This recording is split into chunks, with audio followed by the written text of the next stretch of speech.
ગુજરાતનો એક એવો ખૂંખાર અને ડરામણો ઇતિહાસ જે સાંભળીને ભલભલા લડવૈયાઓના પણ લોહી થીજી ગયા હતા. એક એવો માણસ જે જંગલમાં મુસાફરોને મારીને કાચા ચાવી જતો હતો. હા, આ કોઈ પિક્ચરની વાર્તા નથી, પણ વર્ષો પહેલા ગુજરાતના પંચમહાલના જંગલોમાં બનેલી અસલી હકીકત છે. આ નરભક્ષીનું નામ હતું બાબા બેનજી, જેના નામે બ્રિટિશ સરકારના જૂના દસ્તાવેજોમાં પણ કાળો ઇતિહાસ નોંધાયેલો છે. આ માણસ જંગલની વચ્ચે પહાડોની ગુફામાં છુપાઈને રહેતો.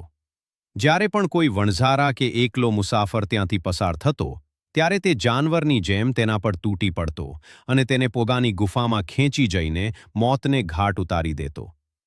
જ્યારે સ્થાનીય રાજાની સેના અને અંગ્રેજોએ ભેગા મળીને આ જંગલ ઘેર્યું અને આ રાક્ષસને પકડ્યો, ત્યારે તેની ગુપ્ત ગુફામાંથી અસંખ્ય માણસોના હાડપિંજરો મળી આવ્યા હતા, જેને જોઈને આખું ગુજરાત ચોંકી ગયું હતું. શું તમે આ પહેલા ગુજરાતના આ ડરામણા ઇતિહાસ વિશે સાંભળ્યું હતું? કમેન્ટમાં જરૂર લખજો. અને આવા જ મગજ ચકરાવે ચડાવતા ક્રેઝી ફેક્ટ્સ માટે આપણી ચેનલ ગુજુ ફેક્ટ્સ 360 ને સબસ્ક્રાઇબ કરી લો.